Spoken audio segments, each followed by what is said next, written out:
E aí, Dimas, E aí, tudo bem? tudo bem, Marcião? Tudo jóia, meu amigo? A gente ainda está aqui nos testes? Ah, não começou, né? Ainda não. Acho que até tem algumas pessoas aí já, mas a gente Ah, começa entendi. aqui, ó, um minuto. Um minuto. Beleza. Tá, jóia. Tô com o meu assistente aqui. Tudo certo aí? O áudio tá bacana, todo mundo ouvindo bem. Legal, bacana, muito bom. E aí, você tá bem, Marcião? Tudo na Tô paz? bem. E você, Dimas, tudo bem? Tudo Tudo certo? jóia, graças a Deus, tudo jóia, tudo Legal. certinho. Belezinha. Vamos lá, um minutinho, a gente começa aqui. Combinado. Show, beleza. Show de bola.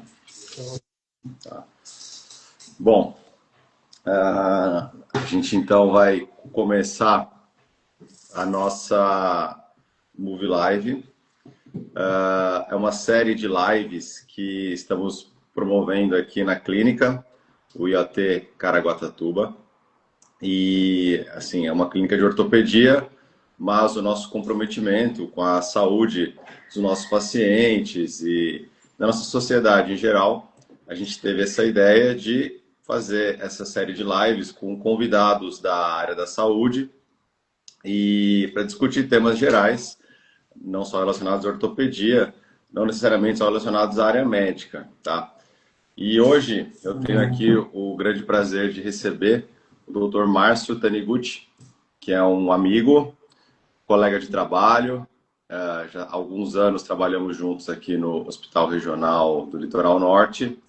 E o Dr. Márcio, ele é o coordenador da clínica médica, ele atua também na área de geriatria. E gostaria então de primeiramente de agradecer por aceitar o convite.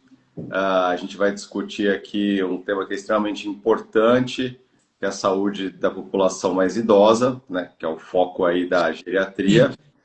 E, enfim, vou pedir para o Dr. Márcio se apresentar.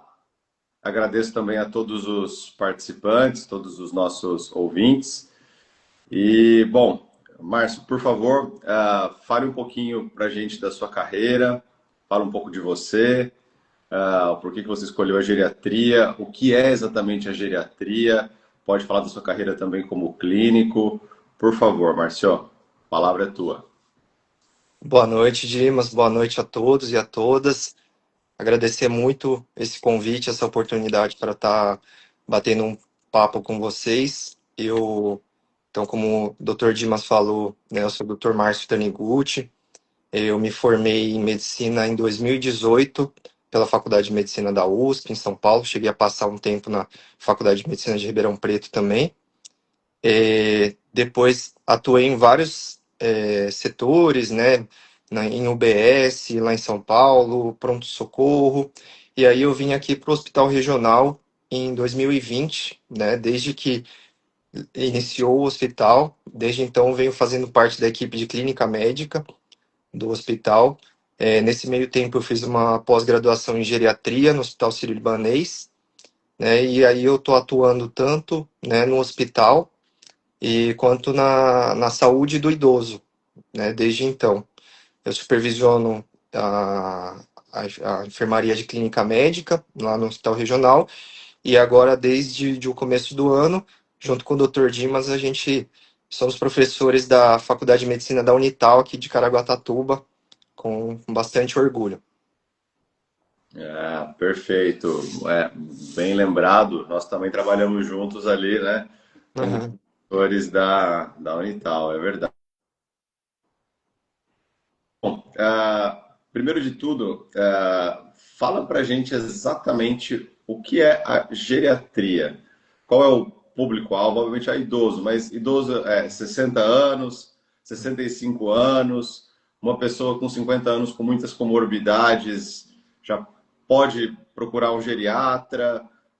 Eu falo para os pacientes que o geriatra, eu mando muito paciente para geriatra, porque eu recebo muitos pacientes idosos com vários problemas e eu falo, ó, você precisa de um gestor para a tua saúde. Então, às vezes eu falo, o geriatra, ele é um médico que vai gerir a tua saúde. Ele vai olhar de maneira global a saúde do idoso, vai ver tudo, desde sono, alimentação, todas as comorbidades, orientar a atividade, vacinação, rastreios, enfim.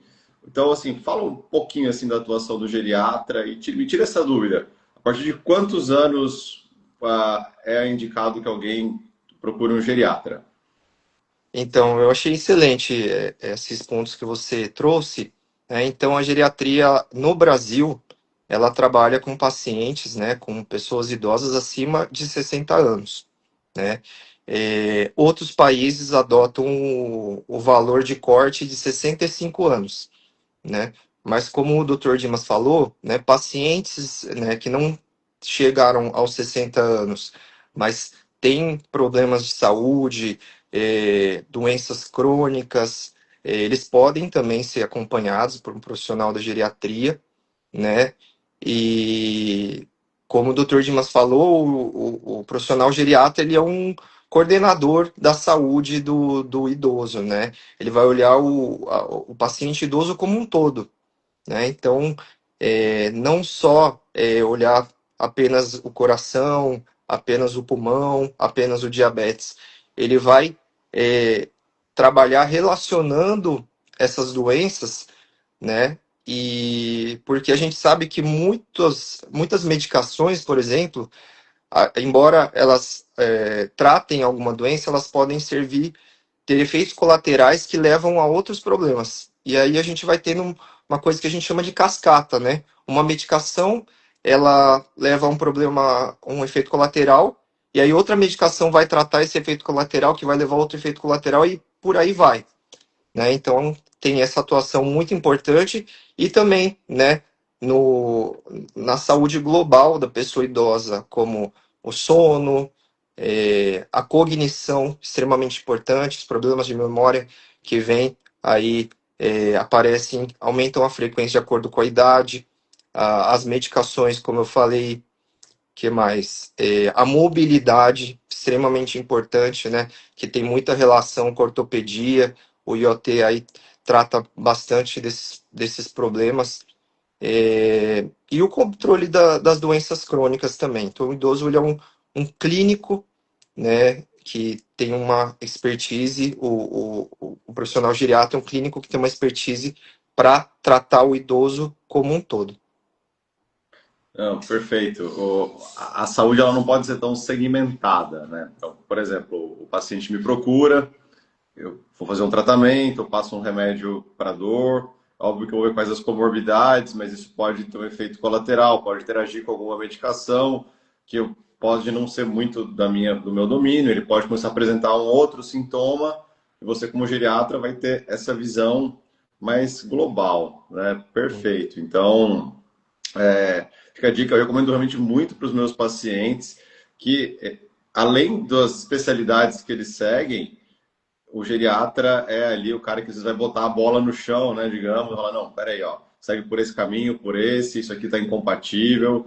Então, realmente, é uma super especialidade, né? As pessoas não têm dúvida de que quando uma criança está doente, procura um pediatra no geral, mas o idoso, ele acaba, às vezes, ficando mais perdido. E eu estava vendo, Márcio, a gente hoje já tem mais, se não me engano, 20 milhões de idosos acima de 65 no Brasil. Acima de Certo. 60, mais ainda. A nossa população está envelhecendo no mundo todo, mas Uhum. no Brasil também, né? A nossa pirâmide etária está se invertendo agora, né? Então, Uhum. vão ter muitos aí. Sim. E, bom, entrando um pouquinho agora nos temas mais específicos aqui, a gente está entrando no verão, certo?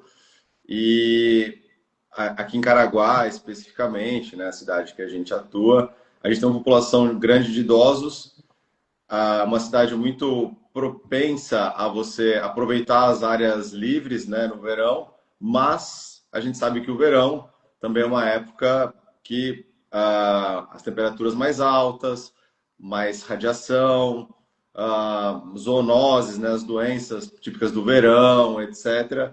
Então, existem alguns cuidados mais específicos que no paciente idoso, que é um paciente geralmente mais frágil, Uhum. acabam ser cuidados, digamos, redobrados em alguns casos.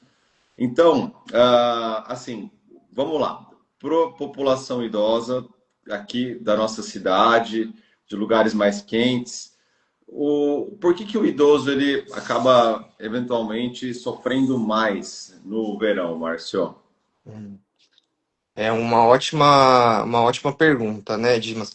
Então, a gente sabe que a gente mora, né, no litoral, a gente sabe que as temperaturas são mais elevadas, né? Então, o idoso sendo um paciente, né, um indivíduo que tem mais risco, né, a diversas condições, né? Então, o paciente que ele vive num equilíbrio, mas é um equilíbrio que, assim, que ele é muito facilmente tirado desse equilíbrio, né? Seja uma situação de desidratação, seja uma situação de dor, ou mesmo, por exemplo, o paciente que está constipado, né? Aquele que não está conseguindo evacuar por algum tempo. Então, qualquer condição pode tirar o indivíduo idoso dessa condição de equilíbrio, né? E com o calor que a gente tem aqui no litoral, não é diferente, né? Então, o idoso, ele tem dificuldade de, dos mecanismos de lidar com o calor são mais deficientes, comparados às pessoas mais jovens, às crianças, né? Então, o paciente idoso ele não consegue regular muito o calor que ele recebe, né? Então, ele mantém mais a temperatura. Por exemplo, as pessoas mais jovens, né, quando estão com calor, um dos mecanismos para dissipar o calor é pelo suor, né? Então, a gente consegue, né, diminuir um pouquinho a temperatura do corpo quando a gente está suando. Agora, quando se trata de um paciente idoso, né, então ele não tem esse mecanismo, ele é menos eficiente. Tanto é que a gente vê que a pele do idoso ela é muito mais seca, né, uma pele muito mais frágil. Então, o idoso ele retém mais esse calor e as consequências disso, né? Então, tem essa questão. Outra questão muito importante é a questão da desidratação, né? O idoso ele naturalmente ingere menos quantidade de líquidos, né? Uma grande preocupação dos filhos, dos netos, ele não está bebendo água, tudo mais. Então um organismo, é um indivíduo que tem mais facilidade para ficar desidratado. E aí ele não tem mecanismos também para lidar com essa desidratação e vai trazendo consequências que são potencialmente muito graves, né? Então vamos pensar assim: a pessoa que está desidratada, ela tem menor volume sanguíneo, vamos dizer assim. Então, com esse menor volume sanguíneo, vai menos sangue para todos os órgãos. E aí esses órgãos acabam sofrendo, né? Então vai menos sangue lá para o sistema nervoso central, para a cabeça. Então a pessoa fica mais sonolenta, né? Ela pode ficar confusa. Então chega o acompanhante, o familiar, fala: olha, ele está falando coisa com coisa, né? Então provavelmente pode ser relacionado, né, à desidratação, que não está chegando adequadamente um fluxo sanguíneo lá para a cabeça, para o sistema nervoso central. O rim, por exemplo, também sofre, né? Um paciente desidratado, é por isso que o pessoal popularmente fala: não, eu vou tomar água para cuidar dos meus rins, né? Então, o rim também, com essa diminuição do volume de sangue, também ele é menor perfundido, e aí ele acaba sofrendo também.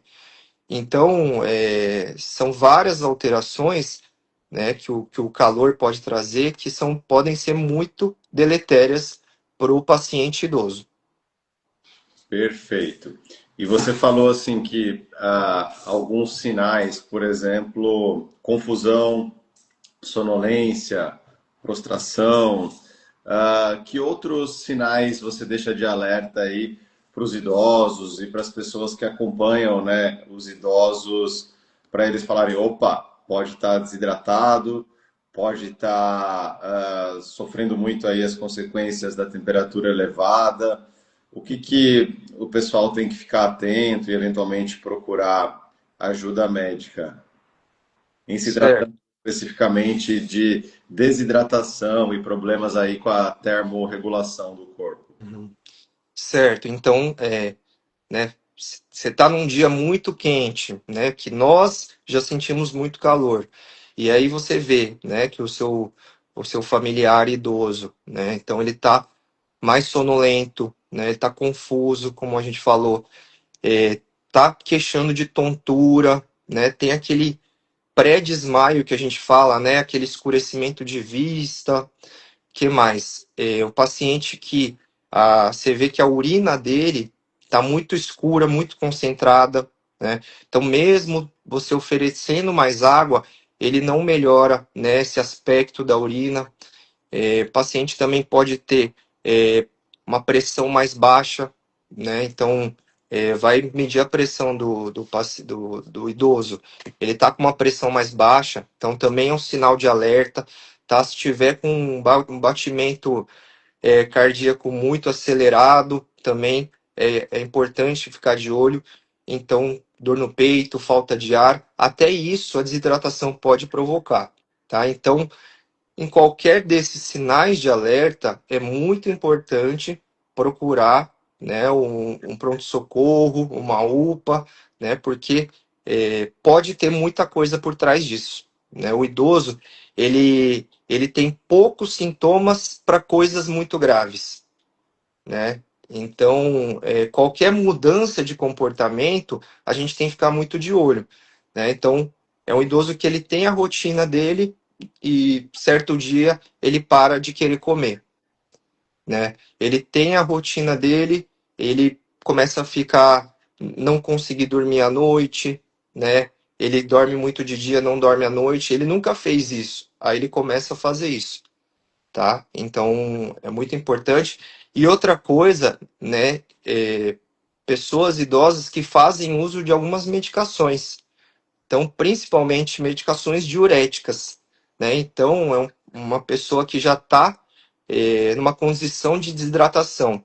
E o diurético, ele acaba tirando mais líquido do corpo dessa pessoa, vai piorar essa condição, né? Então, é muito importante conversar com o médico que acompanha esse idoso para poder perguntar, ó, uma situação, né, de muito calor, uma situação de desidratação, eu mantenho essa medicação, é importante traçar esse plano junto com o médico que acompanha, né?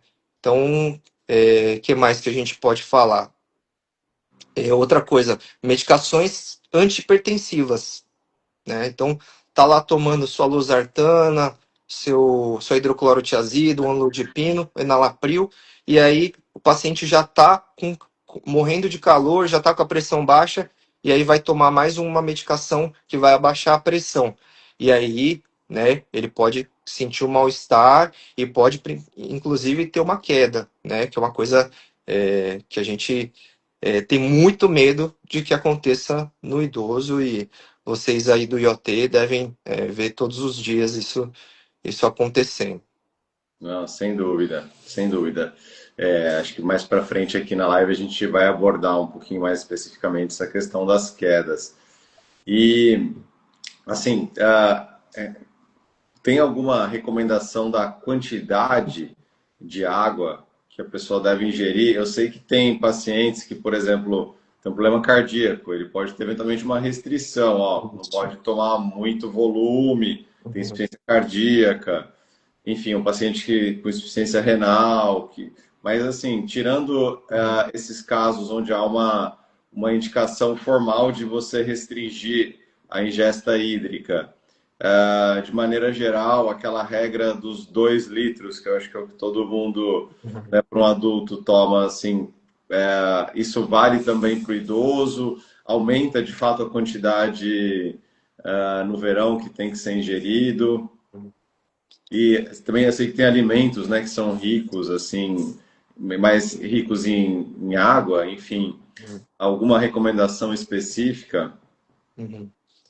Eu acho que esse volume, né, que se convencionou falar de 2 litros, eu acho que é um volume adequado, né, mas acho que mais importante que isso é tentar individualizar para cada pessoa, né, o quanto que ela vai precisar, né, de volume. Então, aproveitar para todas as oportunidades, né, tá tomando água, suco, né, frutas, né, que tem bastante líquido. Mas é importante também observar os sinais, né? Então, se é uma pessoa, como eu falei, tá com uma urina mais concentrada, opa, vamos ofertar mais água. Se é uma pessoa que ela tá lá com a boca seca, você dá uma olhada na língua dela, tá uma língua bem seca, tem que ofertar mais água, tá? Se é uma pessoa que a pele está muito mais seca do que o normal dela, também tem que ofertar mais água. Então, acho que tem essa individualização, mas como você falou, tirando esses pacientes que têm problema no coração, que o médico deles já falou que eles têm um limite de líquido para ser ingerido por dia, né? Eu acho que quanto mais puder ingerir, né? A gente sabe das limitações, sabe que o idoso ele tem menos vontade, ele sente menos sede, né? Mas ficar atento a esses sinais de alerta, eu acho que isso é bastante importante. Pode focar lá nos 2 litros, mas ao mesmo tempo tá de olho nesses sinais que podem trazer uma indicação de desidratação. Perfeito, perfeito. E, bom, a gente sabe, né, que o verão, então, a gente tem aumento da temperatura e um aumento também do número de horas de sol, né, da própria a potência aí dos raios solares. Indo agora para essa parte da proteção da pele do idoso perante a exposição solar. O que que você tem para nos dizer, Marcio? Uhum. Então é muito importante, né, essa questão. É, primeiro, a questão do horário, né? Então, é, evitar os horários em que a incidência de sol ela é maior, né? Isso a gente sabe que das 10 da manhã às 16 da tarde a incidência é muito maior e os riscos acabam sendo muito maiores. Então, principalmente para a pessoa idosa, né, se for se expor ao sol, se expor antes das 10 da manhã e depois, ou depois das 16 horas da tarde, né, evitar. Em se expondo ao sol, é importante a pessoa utilizar, né, o filtro solar, né, um filtro solar com fator de proteção lá de no mínimo 30 para proteger, porque também a pele do idoso ela tem mais risco de sofrer queimadura, né? Então é importante também avaliar essa questão do fator de proteção do filtro solar, né? E também falar que a queimadura, se o paciente sofreu uma queimadura pelo sol, né, ele corre mais o risco ainda de desidratar. Então acaba sendo uma coisa levando a outra, né? É, a questão também de evitar exercícios intensos, né, em horários de maior incidência solar. Isso é extremamente importante, né? Manter a pele do idoso bem hidratada. Existem hidratantes que são muito bons e voltados para o público idoso, né? Que é importante deixar a pele hidratada.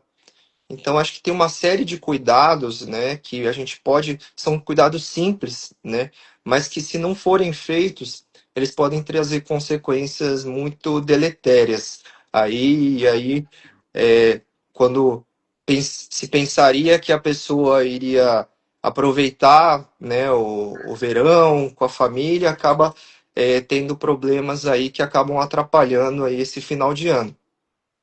Não, perfeito. Então, assim, se atentar bem aos horários de exposição, né?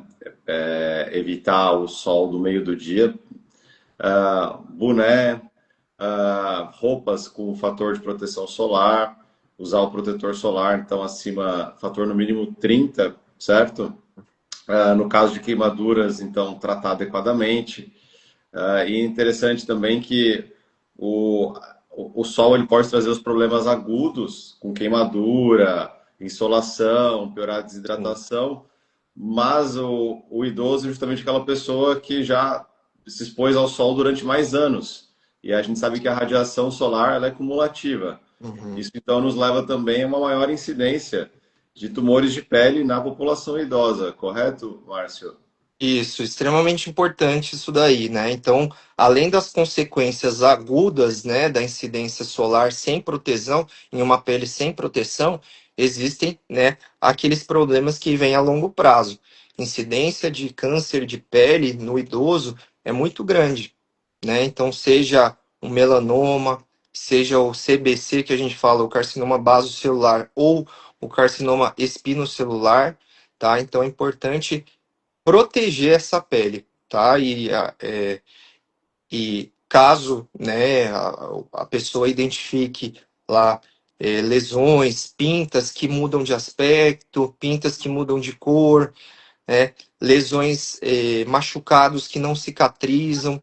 Muito importante procurar um profissional adequado, seja um médico que atende os idosos, seja um dermatologista, para avaliar essas lesões, tá? Então, prevenir com o fator de proteção, evitando a exposição ao sol, aumentando o uso de protetor solar, né? E investigar, né, lesões que podem ser suspeitas, tá? Ô Dimas, eu acabei de ver aqui que eu vi algumas mensagens aqui, eu vi que minha prima tá acessando, é a Marli Fucunari, ela é nutricionista.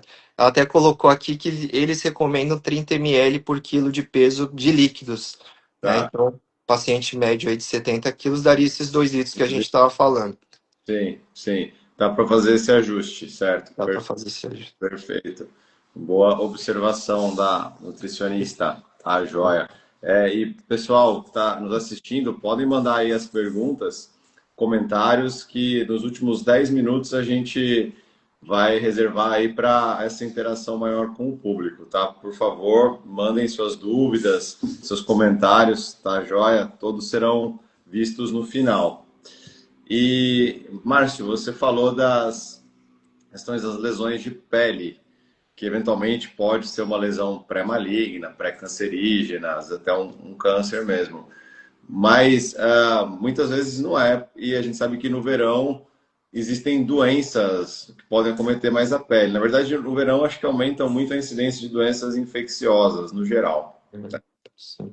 Um exemplo, por exemplo, a dengue. A dengue chove mais, o mosquito prolifera, então, e a gente sabe que os idosos são a saúde mais frágil, eles têm menos reserva funcional, eles podem vir a sofrer mais as consequências dessas doenças aí do verão, tá? Vamos falar um pouquinho delas. A gente tem, então, dengue, a gente pode ter lesões fúngicas, as micoses, as intoxicações alimentares.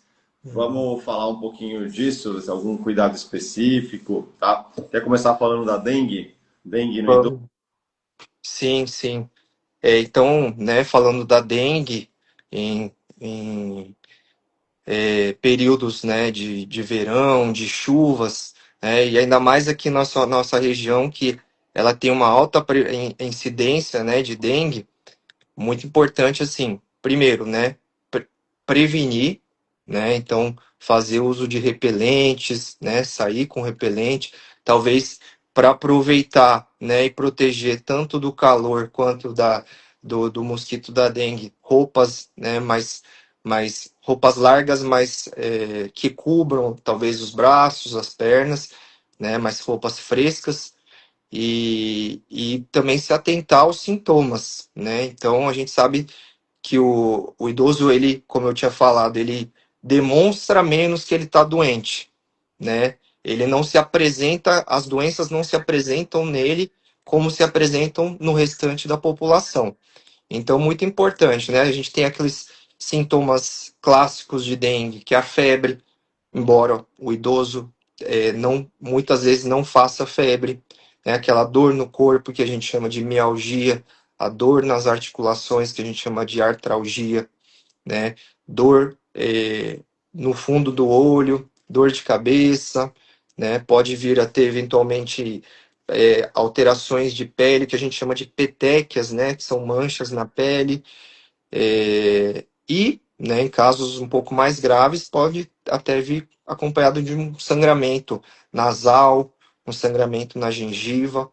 Então, é importante, né, prevenir e saber identificar, né, qualquer alteração que sugira, né, um quadro de dengue, e levar para um pronto-socorro e para poder fazer o diagnóstico, né? No caso da dengue, por exemplo, assim como a pessoa já precisa fazer no verão, né, tem essa questão da hidratação, né?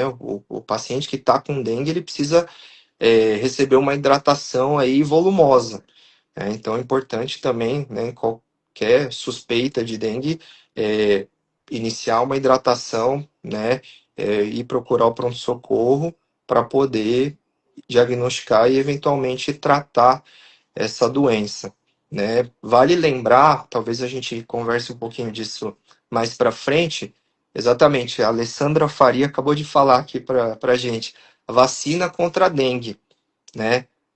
Só que é importante a gente ressaltar que a vacina ela foi estudada em pessoas abaixo de 60 anos, tá? Então, assim, pacientes muito idosos, né, a gente não tem estudos comprovando o benefício. Então, a gente tem que ter uma certa cautela, né? Então, no SUS, a gente, os pacientes que recebem são aqueles abaixo de 60 anos, tá? Por conta desses estudos. Você falou também da... Deixa eu só te interromper um minutinho, ainda na questão da dengue.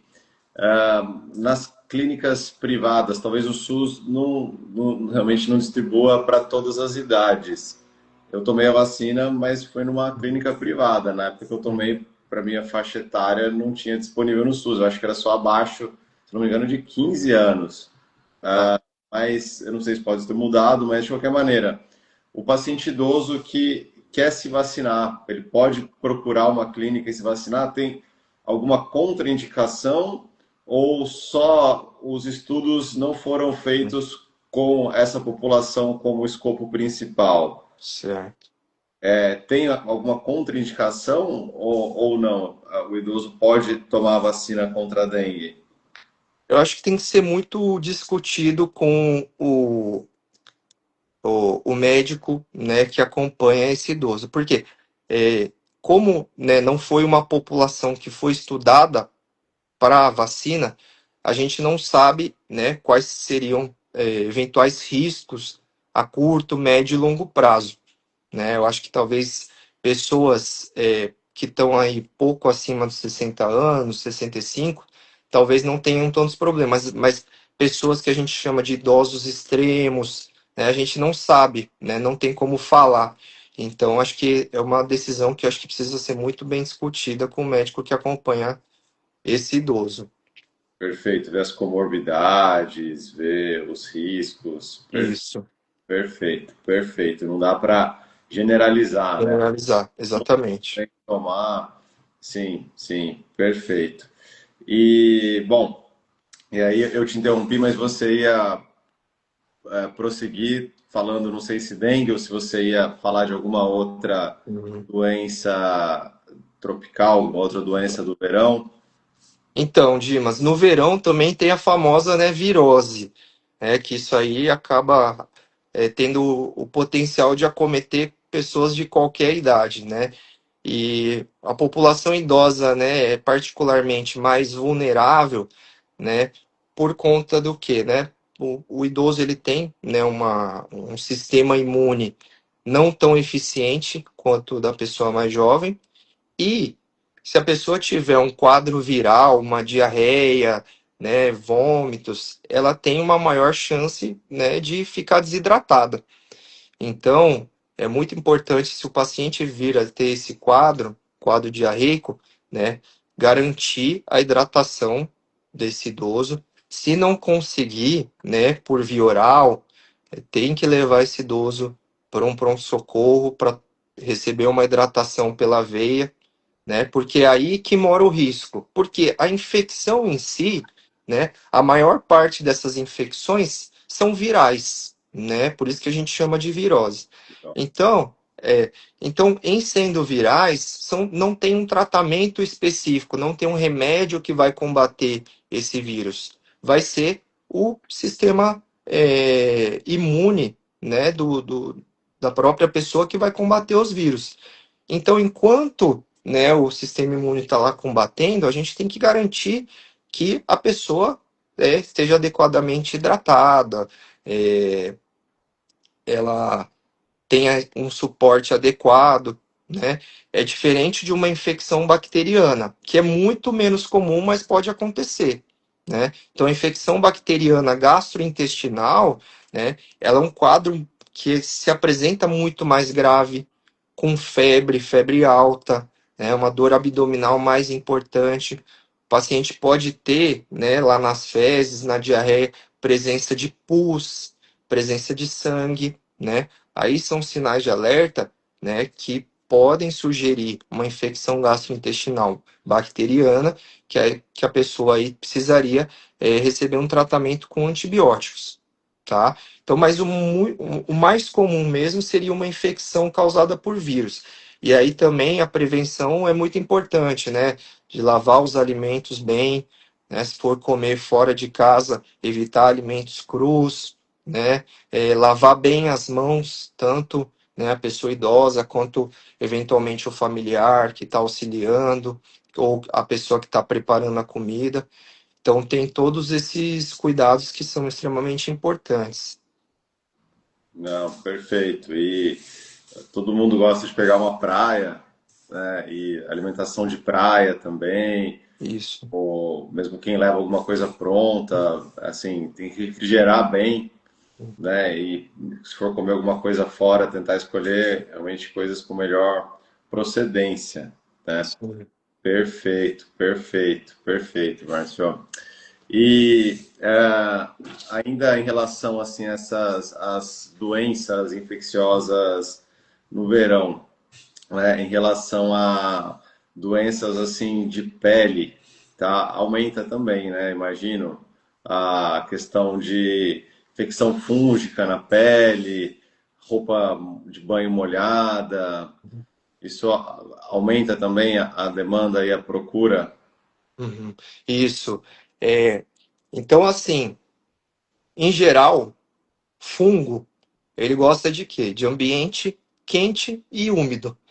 É tudo que a gente tem no verão, é tudo que a gente tem aqui na praia, né? Então, tem que se atentar às áreas do corpo, né, que ficam mais úmidas naturalmente, ficam quentes, né, principalmente lá entre os dedos do pé, entre os dedos da mão, né, nas áreas de dobras também. Então, às vezes, né, dependendo da condição da pessoa idosa, ela não vai conseguir, né, se secar adequadamente, nem muito menos ver lá que tem uma região mais úmida depois do banho ou quando a pessoa tiver, né, com suor.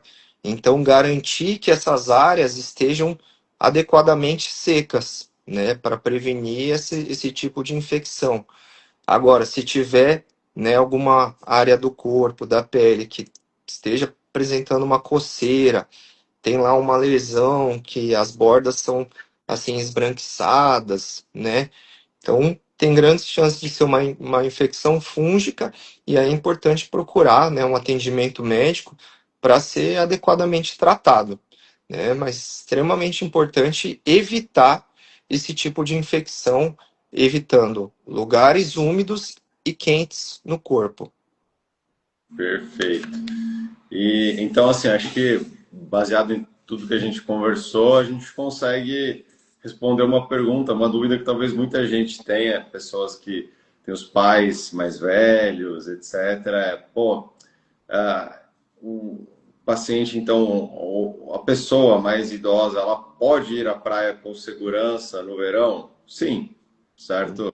Tomando os cuidados necessários, Uhum. escolhendo os melhores horários, certo? E mesmo assim, lembrando da proteção solar, lembrando da hidratação adequada, lembrando dos cuidados alimentares, Uhum. lembrando de não ficar com a roupa úmida, né? De fazer trocas higiênicas de roupas, secar bem. Perfeito, Uhum. perfeito. Então, pode sim ir na praia, tomando, obviamente, esses cuidados. E a pessoa também pode, idosa, se exercitar no verão, certo? Acho que uma coisa importante, é uma época boa para aproveitar esse clima mais quente dentro das horas adequadas para fazer atividades físicas. E aí agora eu puxando aqui para o nosso lado, conforme você comentou no começo, da questão da mobilidade, fortalecimento, prevenção de quedas, etc. Certo? Sim. O que que você enxerga, Márcio, como uma coisa assim importante para que a pessoa chegue nos anos mais avançados de vida com uma boa mobilidade, tá? Fale como geriatra e depois eu vou falar como ortopedista, tá bom? Tá, tá certo.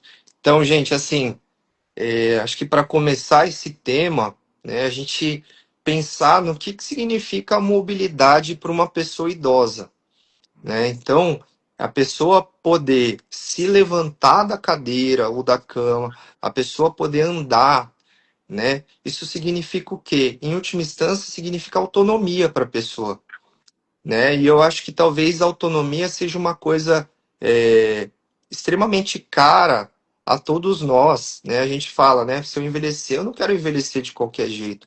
Eu quero envelhecer podendo fazer as minhas coisas sem depender de ninguém, né? Então, quando a gente fala de mobilidade, eu penso muito nessa autonomia, né? E para a gente construir essa autonomia, né, através da mobilidade, tem que ser feito um trabalho, né, ao longo do tempo muito importante, né? Porque a mobilidade ela depende do quê? Principalmente de músculo, de musculatura, né? E a gente sabe que pela fisiologia do envelhecimento, naturalmente, né, mesmo sem fazer nada, a pessoa ela vai substituindo músculo por gordura, né? Então, a pessoa idosa, ela tem muito mais gordura do que músculo comparado a gente. A partir dos 40 anos, a pessoa vai perdendo 1% de musculatura por ano, né? Então, a gente tem que construir essa reserva muscular, né? Desde mais jovem. Mas isso também não quer dizer que a pessoa mais idosa não possa começar, né? Se ela começar lá aos 60, 70 anos, ela vai ter benefício, né, do exercício físico que ela for fazer. E aí, falando de exercício físico, que é uma das formas de manter a musculatura, evitar a perda e ganhar musculatura, né? Então a gente pensa nos exercícios físicos resistidos, tá? Aí no caso, principalmente a musculação, né? Tudo que for exercício resistido é fundamental para evitar a perda de massa muscular e ganhar também, tá? Então, chega no verão, né? A gente fala tanto, né, para o idoso se exercitar, fazer exercício, e aí chega no verão a gente também não pode limitar esse idoso de fazer os exercícios por conta dos riscos do verão, né? A gente precisa adaptar, né, o horário do exercício, o local do exercício, a hidratação, para que esse idoso consiga manter essa rotina de exercício físico, tá? Porque uma pessoa que ela não mantém a sua musculatura, ela não sai da cama depois. Isso a gente vê muito todos os dias, né? Eu e o Dr. Dimas, a gente vê todos os dias no hospital. É uma pessoa que chegou andando, né? Ela andava, ela fazia tudo sozinha. Ela teve uma condição de saúde lá, teve um infarto, teve uma infecção urinária, uma pneumonia, e aí ela fica na cama sem conseguir se levantar e vai perdendo musculatura, né? E aí, infelizmente, chegam até a ponto dessa pessoa sair sem andar, ela receber alta sem conseguir andar, né? Então a gente tem que focar muito nessa questão da mobilidade. Então, não deixar de fazer o exercício físico. Outro aspecto extremamente importante, não sei se minha prima está aí também, a nutricionista, é a questão da alimentação, né? Então, o aporte de proteína tem que ser um aporte adequado para esse idoso, porque a proteína é basicamente que vai construir, que ajudar a construir essa musculatura, né? E a gente sabe também que o idoso não tem tanta vontade de comer uma carne, de comer um frango, são as fontes principais de proteínas, né? Junto com ovo e outras fontes. Então, importantíssimo. Aquele idoso que ele não consegue suprir as suas necessidades de proteína, é importante fazer uso de suplementos, né? Suplementos que hoje em dia existem várias marcas, né? Vários modelos. Importante ele fazer esse aporte proteico, se ele não consegue através da alimentação, ele conseguir através da suplementação, né? Então, tem que ter o substrato para construir o músculo, né, que é a alimentação proteica, e né, fazer o exercício físico resistido, que é para ajudar a construir esse músculo. Perfeito, perfeito. E, bom, assim, a sua visão é muito parecida com a minha.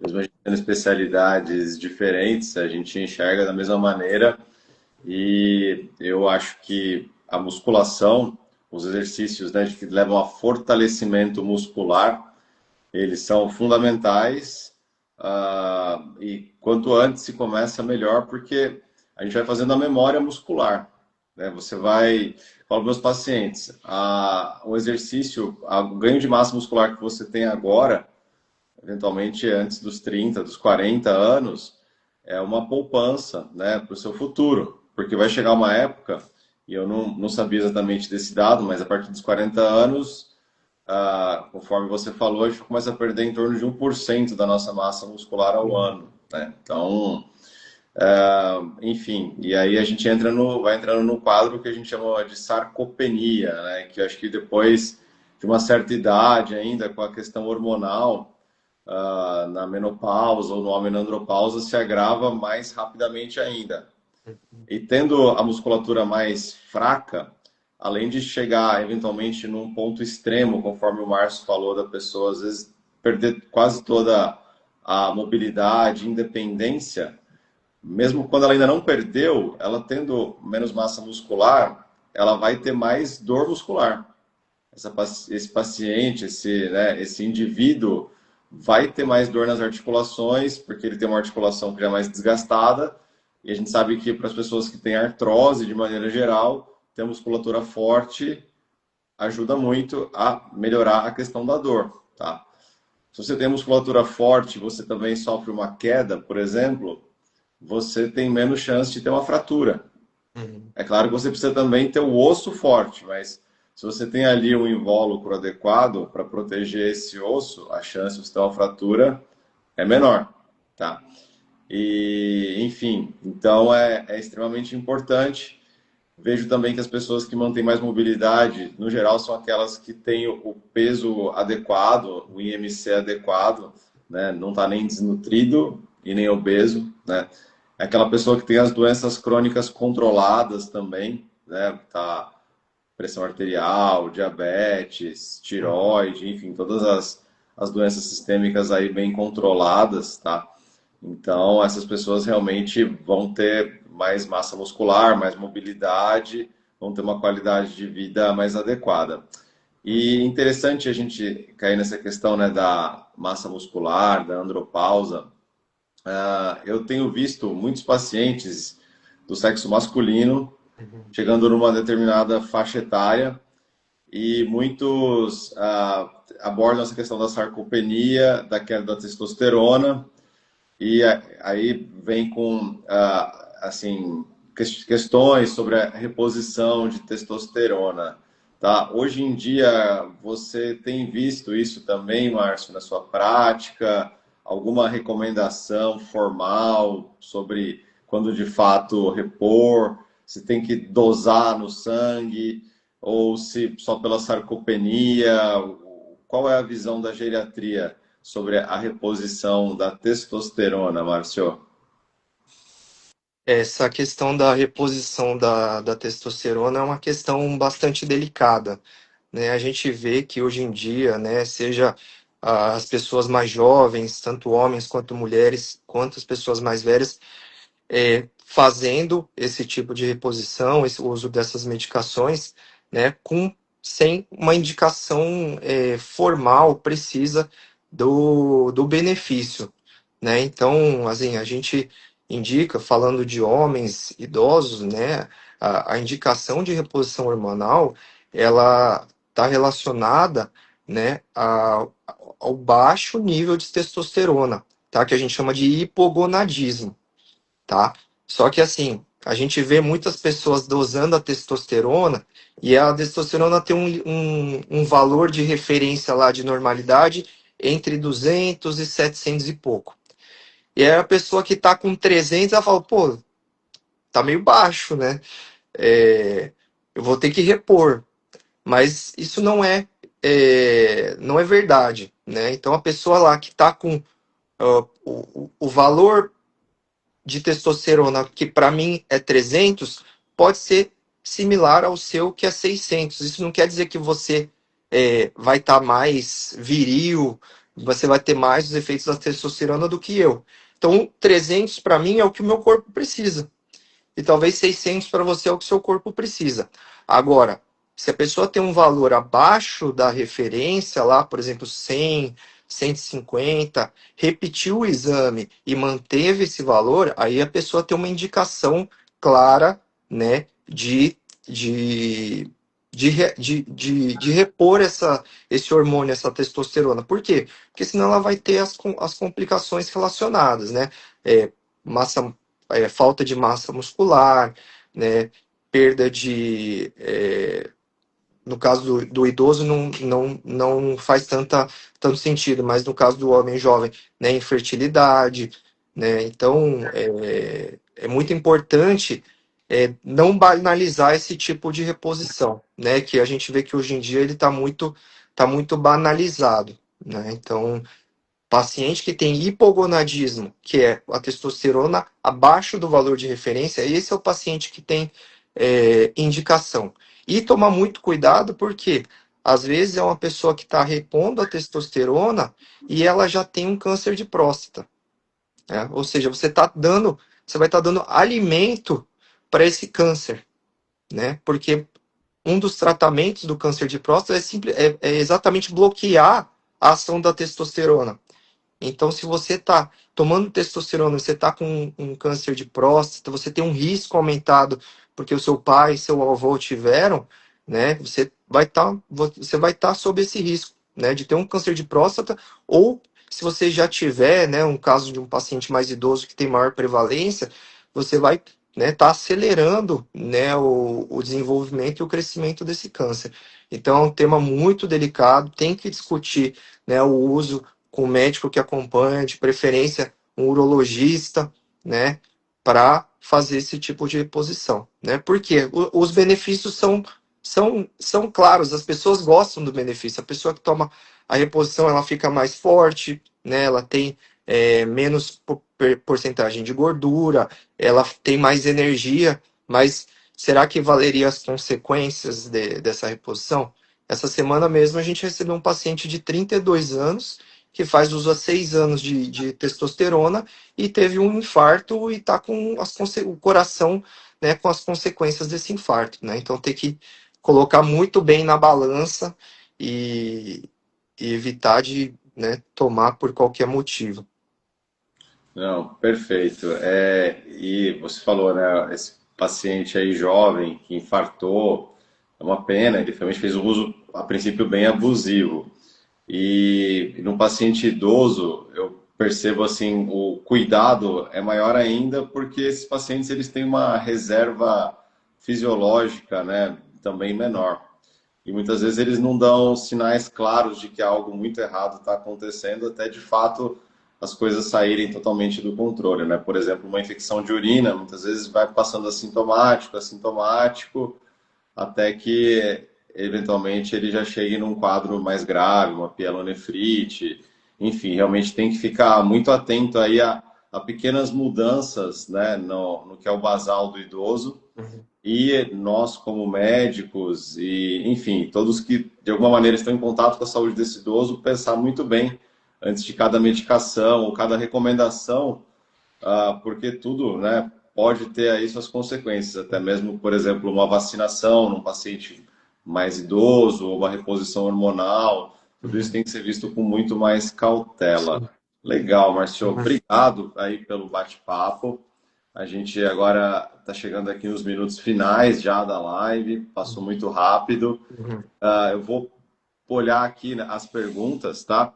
Mas eu abro já esse espaço, Márcio, para você, se quiser fazer alguma consideração final, quiser abordar aí alguma coisinha que a gente não abordou. Acho que teria muita coisa ainda para a gente falar, né? Sei lá, sono no idoso, enfim, depressão no idoso, várias coisas que a gente sabe aí que pega bastante dor crônica, mas Sim. talvez por uma outra live, algum assunto mais extenso. Mas te deixo aí à vontade para trazer mais algo enquanto eu olho aqui as comentários e perguntas.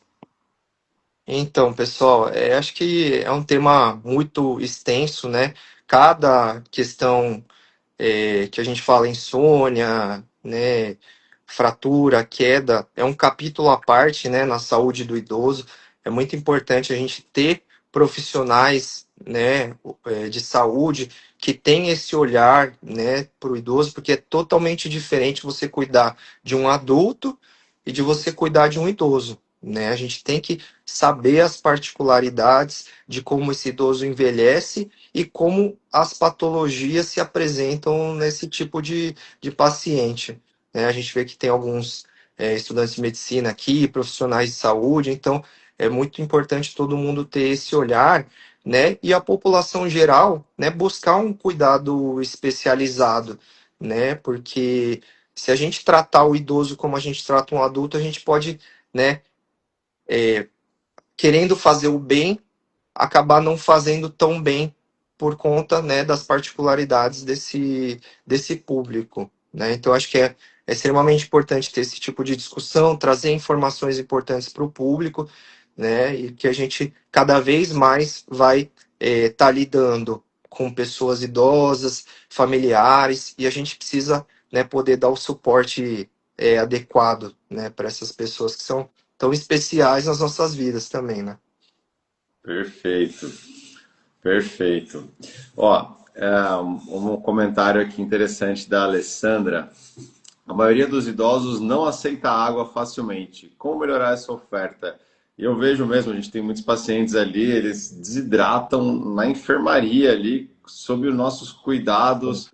Imagina em casa, então, né? O idoso, às vezes, ele não quer ficar tomando água porque ele não quer simplesmente ficar levantando para ir ao banheiro, Exatamente. né? Enfim, alguma dica, alguma coisa aí para falar sobre isso, Márcio? Ou é realmente conversar, explicar a importância, enfim, oferecer, deixar lá um copão de plástico perto do idoso e falar, não, vai tomando ao longo do dia, alguma estratégia? Eu acho que cada cuidador acaba desenvolvendo uma estratégia diferente, assim, né? Mas acho que é importante oferecer para o idoso como se estivesse oferecendo um remédio, né? Que de fato, né, acaba sendo um remédio que previne muitas coisas, né? Então, é, oferecer com bastante frequência, né? Falar, tentar criar alguma estratégia para falar que aquilo não sei, é uma coisa que vai fazer bem para ele, que é como se fosse uma medicação, né? Evitar, né, ofertar líquidos lá a partir das